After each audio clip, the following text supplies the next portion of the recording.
Halo semuanya, nama saya Laksmita Rahadianti dari Fasilkom UI. Pada video kali ini, kita akan membahas suatu yang mungkin sudah dekat dengan kehidupan kita sehari-hari, namun belum pernah dipikirkan dengan terlalu dalam. Kita akan membahas, apakah itu warna? Mungkin Anda terpikir, ada apa sih dengan warna sampai ada ilmunya segala? Nah, sebagai sedikit motivasi, mungkin Anda ingat pada tahun 2015 pernah ada suatu foto yang viral di sosial media, yaitu foto ini, The Dress. Terjadi perdebatan di dunia maya mengenai warna sesungguhnya dari baju ini. Apakah biru dan hitam, ataukah putih dan emas? Menurut Anda bagaimana? Senada dengan hal ini, terdapat pula suatu fenomena yang mungkin sudah pernah Anda alami sebelumnya. Suatu hari Anda pergi ke toko dan membeli suatu baju dan suatu sepatu. Dan ternyata di toko mereka berdua terlihat warnanya sama. Tetapi kemudian setelah Anda bawa pulang ke rumah, kedua barang yang baru Anda beli ini warnanya tiba-tiba terlihat berbeda. Pernahkah Anda mengalami hal ini? Nah, melalui seri video kali ini, kita akan berusaha menjawab mengapa kedua fenomena sebelum ini pernah terjadi. Mengapa warna yang tampil bisa berbeda-beda antara orang dan antara lokasi. Hal ini membawa kita ke pertanyaan fundamental yang akan menjadi pengantar dari video kali ini, yaitu, apa sih itu warna? What is color? Yang pertama perlu dipahami adalah bagaimana proses pembentukan citra pada retina mata sehingga manusia dapat melihat suatu benda. Untuk terbentuknya citra tersebut dibutuhkan paling tidak 3 komponen. Sumber cahaya, objek atau pemandangan yang dilihat, dan sensor. Dalam hal ini, sensornya adalah mata kita. Selanjutnya, citra terbentuk ketika ada cahaya yang datang, memantul terhadap objek dan kemudian ditangkap oleh mata. Mari kita lihat lebih dekat masing-masing komponen ini. Cahaya yang dimaksud di sini pernah didefinisikan dulu oleh eksperimen Newton. Pada eksperimen ini, terbukalah suatu korden dengan sangat kecil sehingga terbentuk suatu celah. Cahaya matahari yang bersifat putih masuk melalui celah tersebut, kemudian dibiaskan melalui suatu prisma. Dari sini terlihat bahwa cahaya putih tersebut akan dibiaskan menjadi spektrum warna-warna yang menyerupai pelangi. Dari eksperimen tersebut, terciptalah 3 buah kesimpulan, yaitu bahwa sumber cahaya yang putih ini sebenarnya terdiri dari komponen-komponen warna.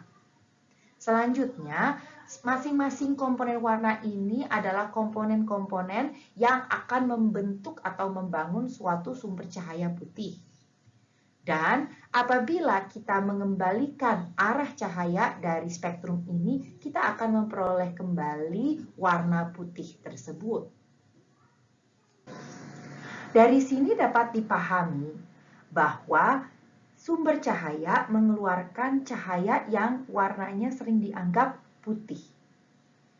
Dengan pembentukan citra yang tadi kita sudah pelajari, sinar cahaya itu datang ke mata kita, tetapi yang kita persepsikan ini bukan putih, melainkan warna tertentu. Bagaimanakah hal ini bisa terjadi? Pertama, mari kita amati terlebih dahulu sumber cahaya atau light source yang kita miliki. Cahaya atau illuminance ini dapat datang dari berbagai sumber.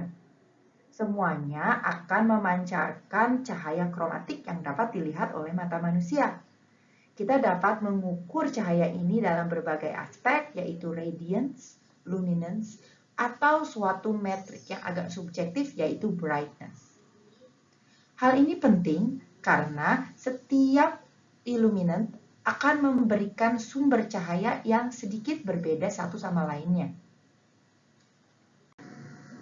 Di sini dapat dilihat bahwa memang dari sananya terdapat suatu spectral power distribution dari masing-masing illuminant yang berbeda. Contohnya saja dari sinar matahari, dari lampu LED, dari lampu fluoresen, semuanya akan memancarkan warna cahaya yang sedikit berbeda. Jadi, warna cahaya ini sudah berperan untuk mempengaruhi warna yang akhirnya akan dilihat oleh mata kita. Ini cahaya yang datang dari sumber cahaya. Mari selanjutnya kita amati objeknya atau scene-nya.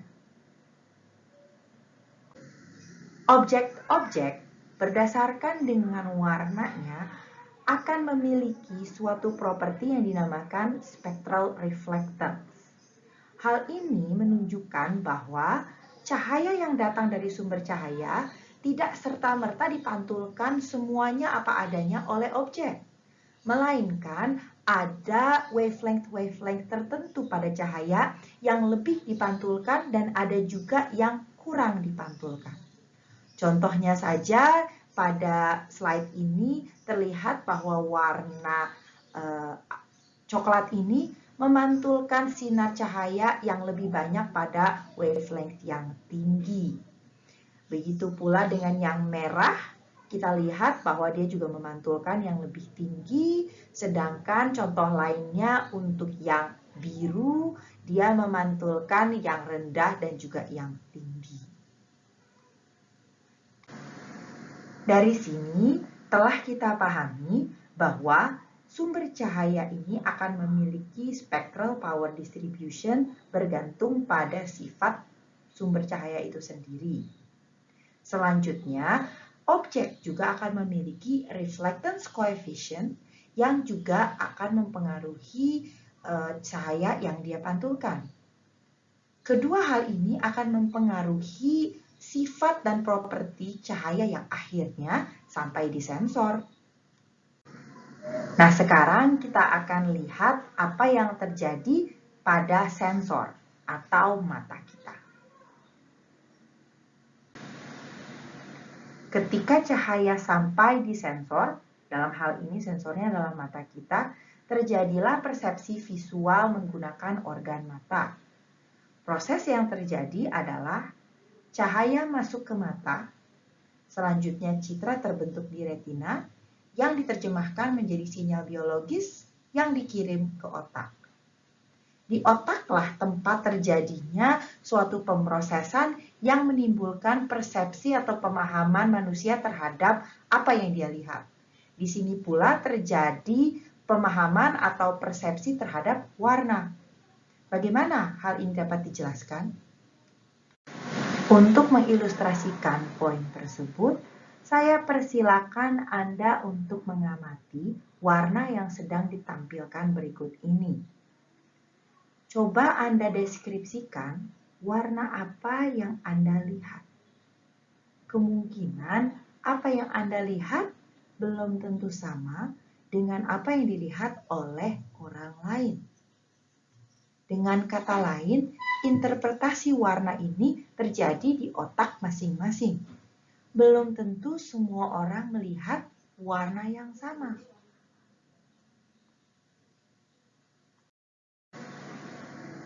Oleh karena itu, untuk menjawab pertanyaan apakah itu warna, kita dapat menjawabnya dengan mengatakan bahwa warna adalah suatu persepsi atau suatu sensasi yang terjadi ketika ada cahaya yang datang ke mata kita lalu diproses secara cukup subjektif di dalam otak kita masing-masing. And on that note, kita akan akhiri video kali ini.